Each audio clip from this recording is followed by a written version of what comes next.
Oh, It's starting now. So, welcome everyone. This is Trey Jadlow. I okay. am online here with Sentient Species, or was it Jake? Yeah, Jake. with Jake, a guy I just met just a little while ago.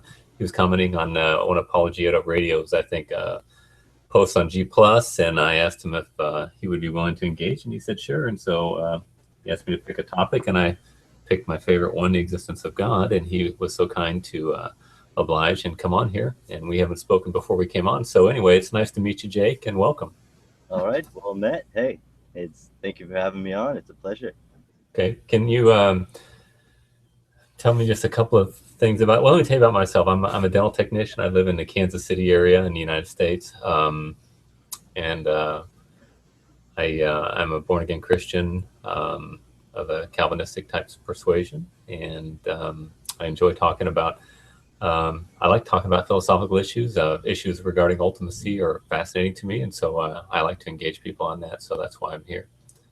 You got a few facts about yourself? Might be interesting. Are you from the U.S.?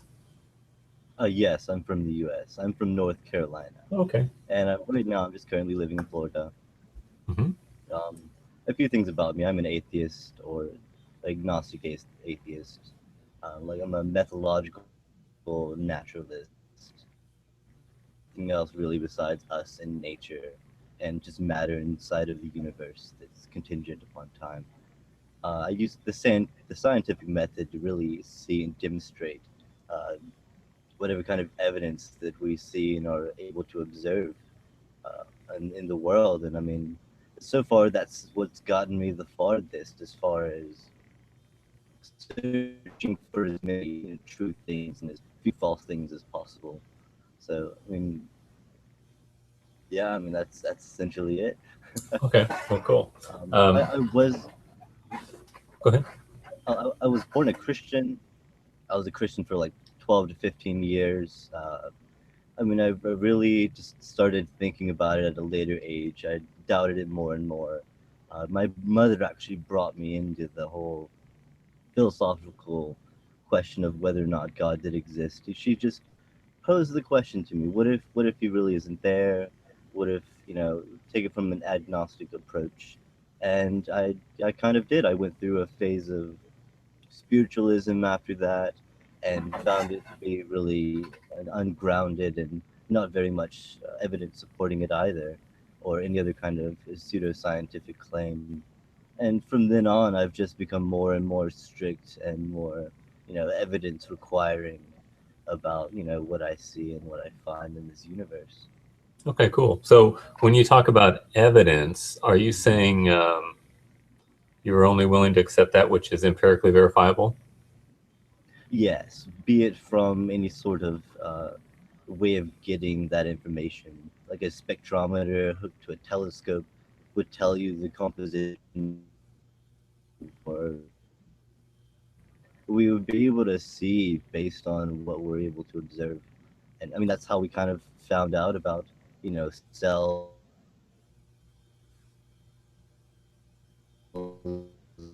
and we were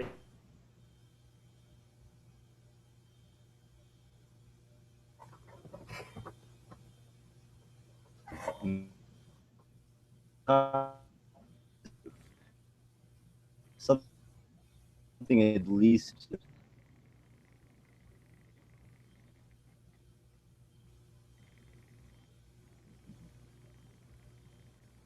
I don't know that you cut out for that whole thing there. I don't know if it's my computer or yours. Do you ever have problems with Oh, your computer? Because I just had a it hangout a little might. while ago. I'm sorry. Okay, it might have a. I have a fair signal. I could switch to another network if this one's lagging out. Where did I lose you at? Is it About a there? minute ago. It was Oh, gone for quite a while. okay, that's Um, good. well, I hope it's not me because I just had a hangout and I had the same problem. I thought it was my other guy, but the other guy I was talking with, but it may be me. I don't know. I haven't had that Okay, problem before. just to really simply restate what I said, I think you would require a certain amount of evidence, be it something that you could see through a telescope or a microscope, anything that really you can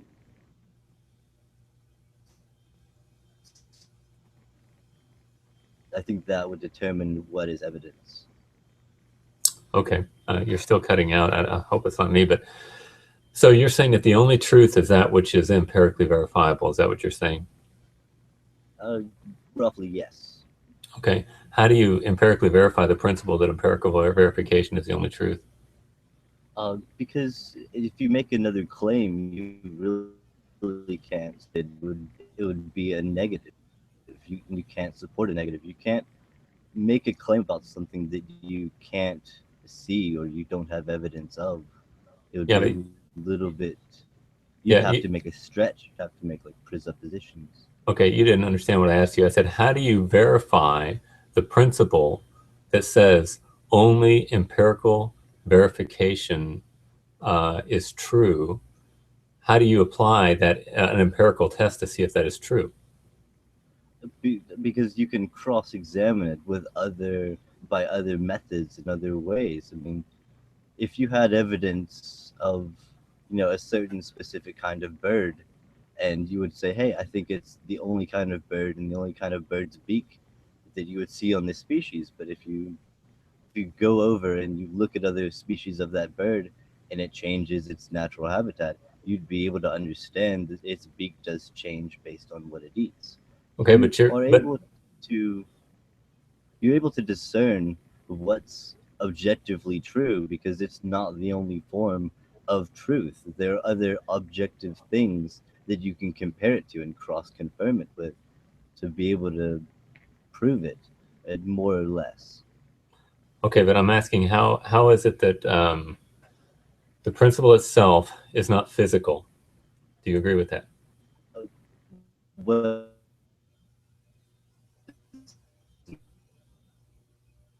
that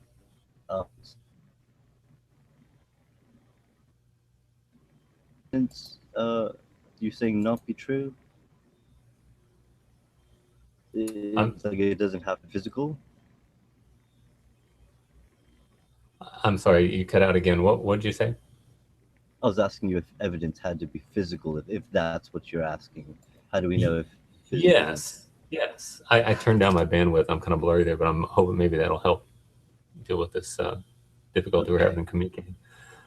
Um, so how do you verify a non-physical principle that says that physical principles are the only truth? Well, you'd have to give me an example of something that wasn't physical that you could prove The in order to say principle that that it's the physical. principle that says that are you What familiar is with the principle of verification from the positivist view in the early 20th century? That's the? what basically what logically We positivism said, and we believe in we believe in like the ether, and we couldn't physically prove or disprove the ether. But I mean, I think we're beyond that now. I don't think that there is anything that's not physical that does exist. I mean, there are things that we can't see, or just elements like photons that are so small we'd need like an electron microscope to really capture. We can't see, but it's all matter. yeah, you're still cutting out. I can't hardly keep up with what you're saying because Let it's me see cutting if out. I can. Let me see if I can change my bandwidth as well. Okay, that may be better. We'll try that. Okay. Okay. Could you re-ask the question so I could re-listen? Well, I'm just asking why it is that how it is that, for example, you said that everything's got to be physical or else it does not. Only physicality exists. Um, Tell me the abstract concept of two. Um, what is that? How do you measure that? You take an object or something of matter and you count two of it. If there's two apples or two photons or two Okay, galaxies, but you're applying the abstract concept of two to the that's physicality that's of what you have to do. That's what you have to do to actually make it physical. So you need to apply it to an object. I mean, yeah, it's an abstract concept, but if it doesn't exist in our reality as an object, it doesn't exist in principle. Okay, but the And object itself is not the concept of two. You're applying a rational concept of two. In other words, 2 plus oh, 2 equals 4, or mathematical principles, or even the abstract concept of categories. yes, They're not physical, well, you're yet they taking exist. yeah, you're taking something that you observe with your senses or can determine beforehand before you see something, two of something. You can think, oh, there is an object or an essence of something that is two.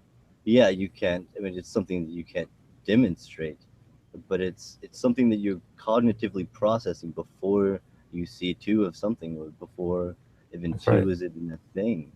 I mean, it's a mental construct, but it doesn't exist outside of our minds, outside of what we think is two. Okay, so if it's not a fact, it's just an opinion. Uh, you could say that, yes, unless you really, yeah, unless you have factually two of something. Okay, so the I wouldn't say it opinion, was opinion. That would be a little vague to say two is an opinion. well, that'd be nonsense. But anyway, okay. Would you like to just move on with another Yeah, I question? guess so. Okay. Um, all right. So do you agree that there's such a thing as contingent existence, What do you mean by contingent? dependent existence? Are you dependent for your existence? Let's just say you as an inquirer. I'm dependent on my brain functioning and my body and my natural self In to food. exist. Yeah, and sustenance. I couldn't live off of air, even though I would love to. Okay, you agree that you are be categorized as an effect or something that happens since you were born and you're changing? Mm, yes, it would be sort of an effect that I am here and I was given life. Yes, that would be an effect. Okay, and do you agree that something cannot create itself before it exists? No, you can create like if you smash two particles together, you could create an event. Yeah, you could create like a black hole or something that didn't exist there. Okay, but the event itself cannot create itself if it does not exist. Do you agree with that? It must be caused. For most cases, yes. I mean, there are some like mathematical formulas that you need to determine whether or not it has a cause or not. There are some effective mathematical formulas, but I mean, that's so something you're that saying there are some can't really. things, you're saying some things that are not caused? Yes, Like what? I would just say probably the only thing would be like the universe or antimatter or something like that. You would need a sort of. I mean, there are forces in the universe that they're not really cause, they simply are because there's matter in the universe enough to create the forces, like gravity and like dark matter, things of that nature. Those things don't specifically have a cause and effect. But Okay, so matter itself is self-existent. yes, like if you calculated all of the energy in the universe, it would equate to zero. And that would be the only thing I could think of that would be able to create itself. Okay, so before it is a zero, it doesn't exist, and it creates itself before it has ontological status. I wouldn't say itself. It's time began when the universe began, and a lot of the energy of the universe went into time. It took a chunk out of the energy of the universe. But yes, everything after that was its effect. Okay, but I'm not talking about after that. I'm talking about the event itself. Say that I think Stephen Hawking said that the universe and time itself had a beginning at the big. No, almost everyone now agrees that the universe and a time itself had an existence or came into existence at the Big Bang, had a beginning at the Big Bang. Hold on, I'm Hmm. getting a call. Give me just Sure. a second. Hmm.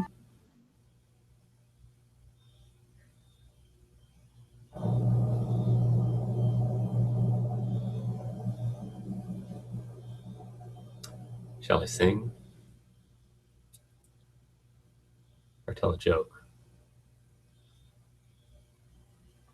Oh, looks like we're coming back. Sorry about that. Okay, Hope you no problem. can edit that out. No, it's fine. Okay, so you're saying that the universe had a beginning. Now, what was Yes. it before it began? The only thing we can do is, I mean, we see other objects in space moving away from us at a relative speed that's accelerating, and if we deduct that back to when it was all together, that's all we can do.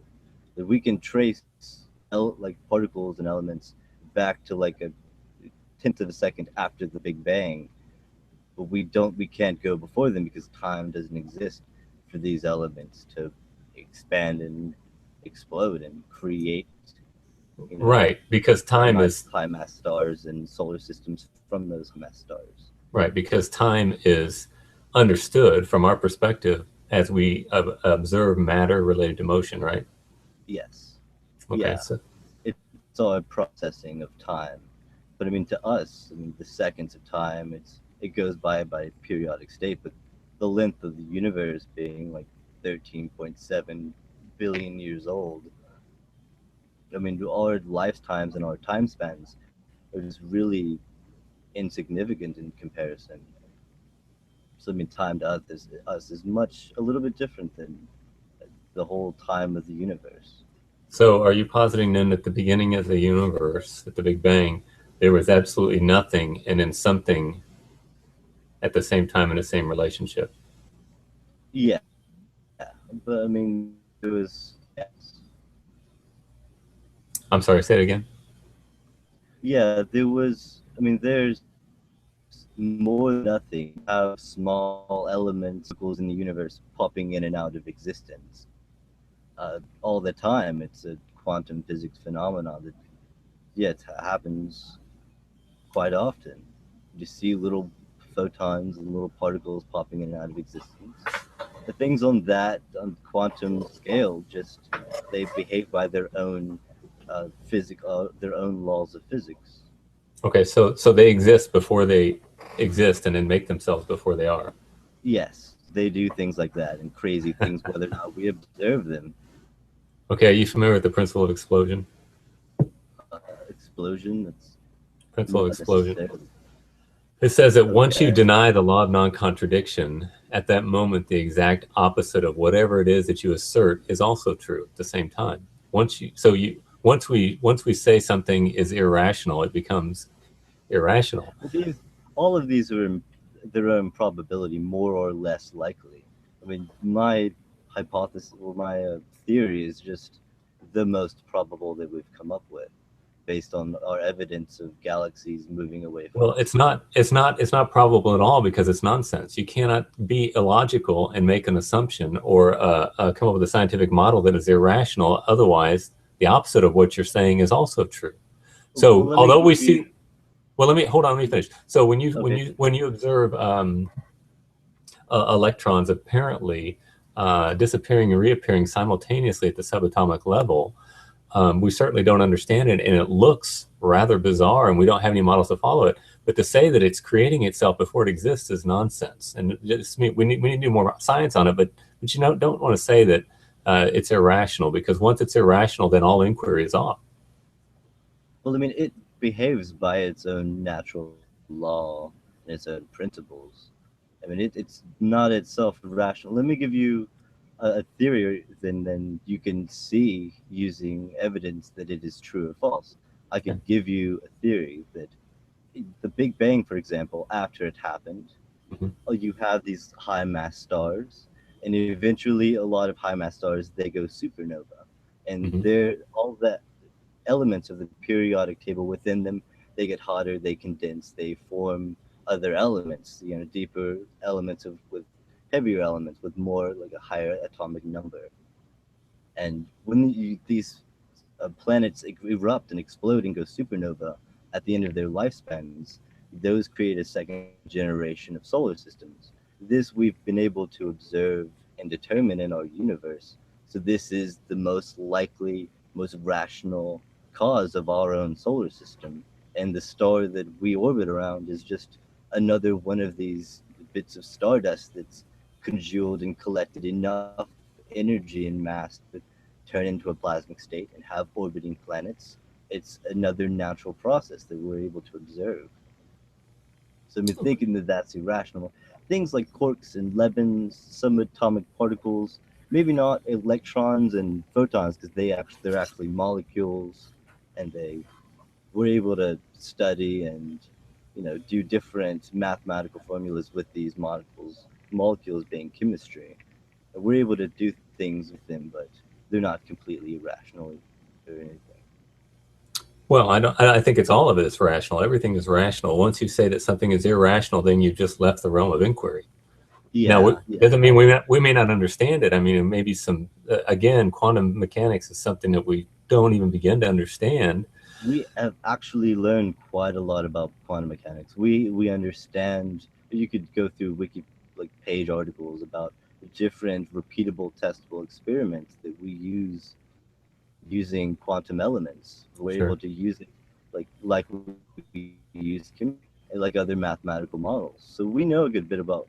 I mean, we don't just say, "Oh, this small thing about quantum mechanics changes and everything else flies out the window." We have some definite. I'm no expert in it, but I've understood some of the things that we're able to observe at the subatomic level. I mean, that much I can understand. Yeah, no, I wasn't meaning to say that we know nothing about quantum mechanics, but I'm saying there are many, many mysteries that lead people to say things like subatomic particles are creating themselves before they exist. It has the appearance of that, but it's not. It's just something that we don't understand it. It's something that we observe, and we may not understand it, but it's their own behavior. They pop into the side of the universe and they pop out of that side of the universe. And if you have two particles together in one side of the universe and you move one, you have a duplicate that on the other side of the universe, and it moves accordingly.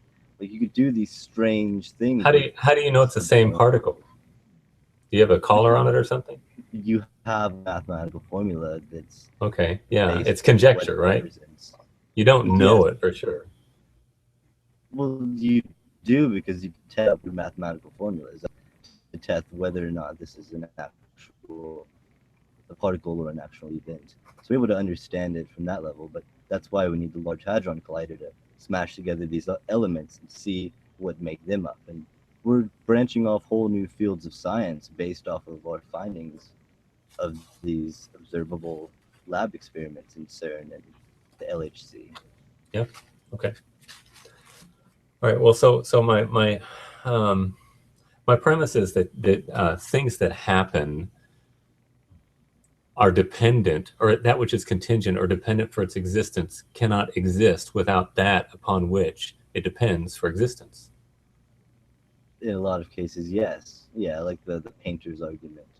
You can't, if you see a painting, there was a a sort of sentient life form that was drawing or spilled it over and was doodling with it, or even just left a footprint on it. I mean, if you want to consider that art, I mean, there has to be something, yes, that's causing all these things to mix together and look like a painting or something.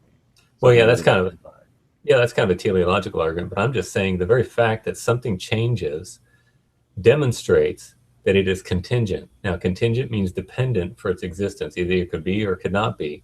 Now, if there is such a thing as contingent existence, there must be something somewhere, somehow, with the capacity of self-existence, to give being to contingent existence. Because if there weren't such a thing, it would not be. I can't say that was the case. You'd have to demonstrate the cause that's outside of whatever our universe is. Or Well, it's not a matter of location. It's a matter of ontological status. I'm not saying it's part of this universe because the universe is all that there is, but you can't have effects without causes. And if effects are changing by definition, you've got to have a cause that is unchanging. Otherwise, there would be no being or change being. But it is. What do you think this being is? What would this? Is it made of matter? Is it in No. or out of our universe? Well, it can't be material because material is dependent upon space, and it's limited. In other words, it's dependent upon the space that it's around. So it's got to be immaterial. So that in order for it to be independent of that. In other words, if it's dependent on anything, if it's changing, if it's time bound, if it's anything above it, then it's not self-existent. So it's got to be timeless. It's got to be unchanging. It's got to be limitless and eternal. It's a lot of presuppositions for something that's. No, it's a deduction of what it logically must be. How is it logically possible that something exists or thinks without a neural network or spindle neurons, or it lives and breathes without a brain or body? If it's not material, it doesn't exist. Okay, well, that's your presupposition, which I said is built upon a dedication that you cannot justify. Everything that exists, only thing, matter is not the only thing that exists. Again, we've got ideas, we've got concepts, we've got abstract principles that are not physical. That's what we create in our minds.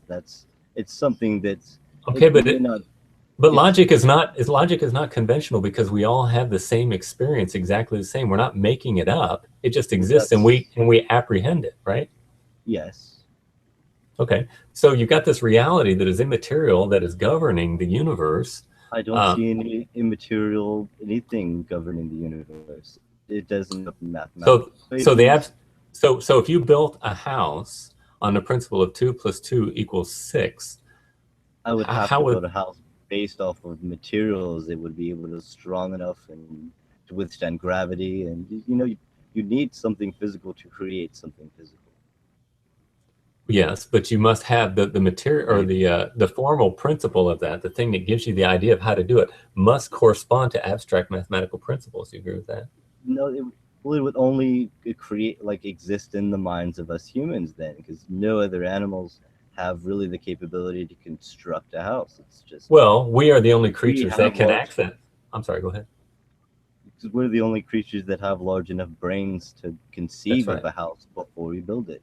Yeah. So we're not making up the laws. We're just the only creatures that have the capacity to access those laws and use them. Right?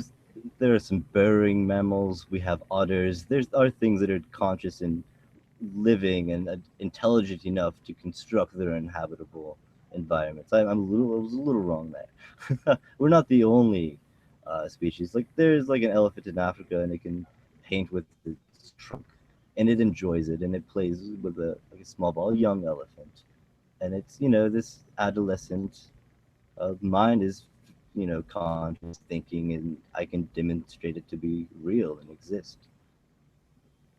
Okay. And if no human was there to say, oh, that elephant drew a painting, I mean, the elephant still drew the painting regardless of whether or not we exist. We're just, like you said, we're the effective causes of our ancestors. They procreated, and your parents procreated, and you are the effect of that. And yes. That's right. And so when you extrapolate that all the way back, where do you get at the beginning? That's my question. You have and you have it from there. Before life on this earth, you could draw it back to the point where there is no earth. I mean, what was anything supernatural doing before our earth? Say like 13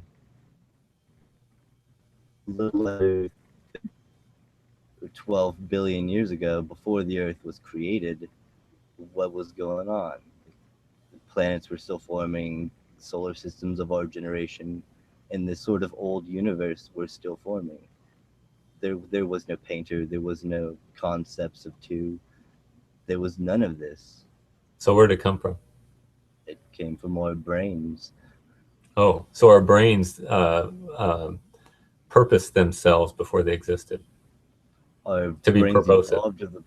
Our brains evolved with the capacity to presuppose things. Okay, so it was our intentionality was unintentioned, right?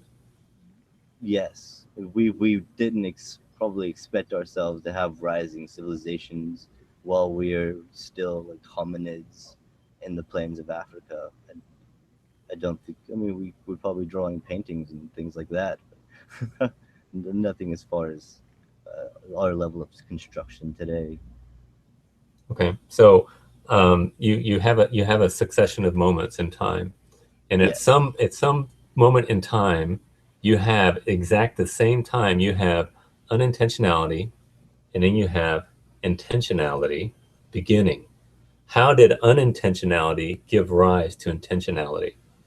You could have, I mean, are you saying when did we evolve from primates enough to use our intentional minds to No, do the these intentional things? mind. No, you're saying intentional mind already exists there. I'm saying, how can you get intentionality by accident? Well, accident, uh, you It know, was more of there's a a. natural selection. It was more of if we didn't think about how to survive, we would have died out. It's when we started eating meat and our jaws got smaller and our brains got bigger, and that's when we had intentionality. That's that level. I love the just so stories of evolution. Um, um, so, so intentionality came about for the purpose of survival, right? Yeah, essentially, Okay, so yes. survival is the goal. Survival is what you have to do on this planet where things consume each other. We're all carbon-based life forms, but we have subcategories like carnivores, herbivores. Whatever you consume to survive, you need to be intelligent enough, to even do that. If you damage your brain or something to the point where you can't reproduce or procreate, yes, that's kind of a bad thing as far as evolution. But I'm not saying we have to live like that as humans or like naturally today. Okay. Well, listen, I need to get home. I got to get some stuff done though, but um, I appreciate you taking the time talking with me, Jake. And No problem. Thank you, it's Trey. it's nice to meet you, and I'm sure we'll see each other on Google Plus. All right, nice. We'll have future hangouts in the future, I hope. It'll be much more Okay. relaxed and maybe more formal. Okay, But man. thank you for your time. Okay, we'll see you. All right, thanks. See Bye. ya.